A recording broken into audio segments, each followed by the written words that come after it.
Hi అండి. Welcome back to Kittu Lucky village blogs all అండి. ఇది నేను చూపించే రెసిపీ ఏంటి అంటే సొరకాయ ఉంటుంది కదండి. సొరకాయ బాగా ముదిరిపోయి ఉంటుంది కదా. మనం ఎప్పుడైనా తెచ్చుకొని వేరే కూరగాయలు ఉన్నప్పుడు అది బాగా ముదురుతుంది కదా. అట్లాంటప్పుడు వేస్ట్ చేయకుండా మంచిగా రెసిపీ మన కర్రీ ఈజీగా చేసుకోవచ్చండి. అది చూసిరా ముదిరిపోయింది కదండి. ముదిరిపోయిందని బాధపడాల్సిన అస్సలు పని లేదండి. చూడండి ఎంత బాగా గింజలన్నీ తీసేసుకోవాలి. అప్పుడైతే గింజలంట ఇట్లా కట్టెపుల్లకు పెట్టుకొని మంచిగా కాల్చుకొని తినేదంటండి ఈ గింజల్ని వేస్ట్ కాకుండా.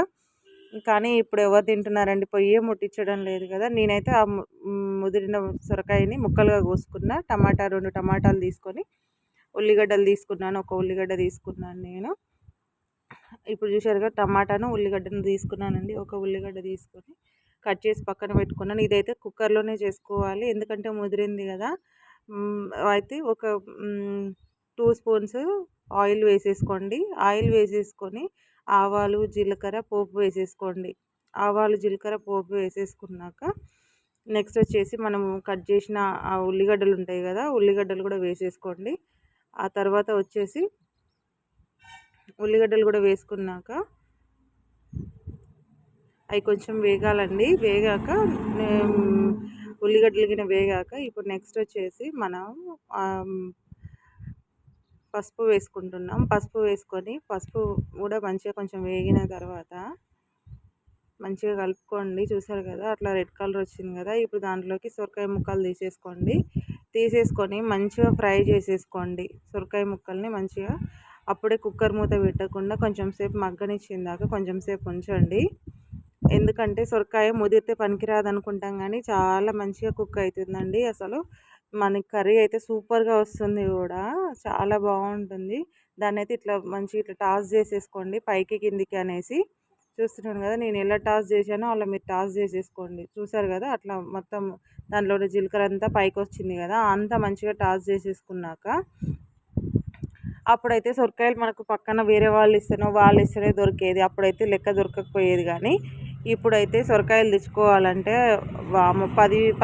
20 రూపీస్ ఈచ్ వన్ సొరకాయ, 25, 35 కాయ సైజుని బట్టి ఉందండి. అందుకే ఇప్పుడు సొరకాయలు కూడా కొనలేకపోతున్నాం. అప్పుడు కాసేది కాబట్టి ఇప్పుడు మా దగ్గర అయితే కాసే పరిస్థితి కూడా లేదండి. నెక్స్ట్ వచ్చేసి నేను కరివేపాకు వేసుకుంటున్నాను. ఇప్పుడు వచ్చేసి నెక్స్ట్ కొనుక్కునే పరిస్థితి కూడా లేదు.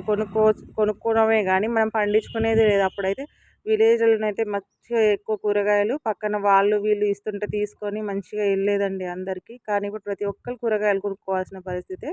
అల్లం వెల్లుల్లిపాయ వేసేసుకొని నేను మళ్ళీ దాన్ని టాస్ చేసేసుకుంటున్నానండి పైకి కిందికి. చూసారు కదా అలా టాస్ చేసేసుకోవాలి. మంచిగా మగ్గనివ్వాలండి. మనం ఎట్లయితే మటన్ కర్రీ లాగా చేసుకోవాలి. ఎందుకంటే ముదిరింది కదా, పైన మూత పెట్టేసుకొని కొంచెం సేపు నేను మగ్గనిచ్చానండి. చూసారు కదా అలా మగ్గనిచ్చాక మళ్ళీ ఒక్కసారి ఇట్లా టాస్ చేసేసుకోండి. ఎప్పుడైనా కర్రీ స్పూన్తో కలపడం కంటే అట్లా టాస్ చేసుకోవడమే బెస్ట్ అండి, మంచిగా ఉంటుంది. నెక్స్ట్ వచ్చేసి నేను కట్ చేసుకున్న టమాటాలని దాంట్లో వేసేసుకున్నాను. మీకు ఇష్టమైతే కొంచెం చింతపండు కూడా వేసుకోండి, ఆ ఫ్లేవర్ బాగుంటుంది. చూసిన టమాటాలు కిందికి వెళ్ళిపోయి సొరకాయ పైకి వచ్చింది కదా, టమాటాలు కూడా ఇప్పుడు మంచిగా మగ్గుతాయండి లోపలికి. పైన క్యాప్ పెట్టేసుకొని మళ్ళీ కొంచెం సేపు మగ్గాక మళ్ళీ టాస్ చేసేసుకోండి ఇలా.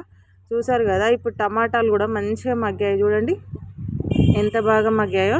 అవి కూడా ఇంకొంచెం మగ్గితే సరిపోతుంది. నెక్స్ట్ వచ్చేసి మనం ఏం చేయాలంటే ఈ టమాటాలు ఇవి మగ్గిన దాకా చూసుకొని మనమైతే నెక్స్ట్ ఉప్పు కారం వేసేసుకోవాలండి. టమాటాలు కూడా ఇప్పుడు అంత టేస్ట్గా ఉండటం లేదండి.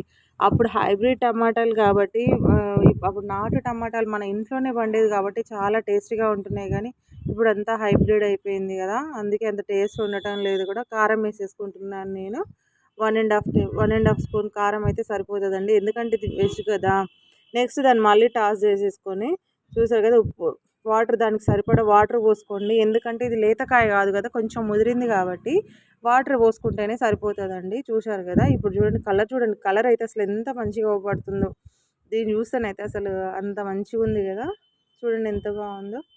అంత కలర్ అయితే మనకు నాటుకాయలు దొరకట్లేవు కాబట్టి ఇప్పుడు మనం హైబ్రిడ్గా తీసుకొని ఏం చేస్తాం, ఇక టేస్ట్ ఉన్నా లేకున్నా అవే తినాల్సి వస్తుంది. ప్రెషర్ అయితే పెట్టేసుకోండి. ప్రెషర్ పెట్టేసుకొని మినిమం 4 విజిల్స్ ఉంచుకోండి మంచిగా. చూడండి సొరకాయ ఎంత బాగా కుక్ అయిందో కదా. అగో నేను ఇట్లా కట్ చేస్తుంటాను చూడండి ఎంత కట్ అవుతుందో. అంత ఈజీగా కట్ అయిపోతుందండి. అసలు నిజంగా అసలు సొరకాయ ముదిరిందా అని అనేదంటే అబ్బా! ఎంత ఫ్రెష్ సొరకాయ అన్నట్టు అంత టేస్ట్ కూడా అంత బావుంటదండి. అసలు ఎంత బావుంటదంటే అసలు చాలా టేస్టీగా ఉంటది. మీరు ఖచ్చితంగా ట్రై చేయండి సొరకాయ వేస్ట్ కాకుండా. ఎందుకంటే నేను ట్రై చేశాను మీకు చెప్తున్నాను. దాన్ని ఇంకోసారి నేను స్వీట్ కూడా చేసి చూపిస్తాను మీకు. లాస్ట్‌కొచ్చేసి సాల్ట్ వేసేసుకోండి. సాల్ట్ వేసేసుకున్నాక అది కొంచెం మగ్గిన తర్వాత సాల్ట్ ముందలనే వేసుకుంటే సొరకాయ ఉడకదండి. అందుకే నేను అలా వేశాను. నెక్స్ట్ వచ్చేసి మంచిగా కొంచెం ధనియాల పొడి వేసేసుకొని కలుపుకోండి. కలుపుకుంటే మన కర్రీ రెడీ అయిపోయినట్టే అండి. ఇలాంటి మంచి మంచి వీడియో కోసం మన ఛానల్‌ని సబ్స్క్రైబ్ చేసుకోండి. Thank you for watching.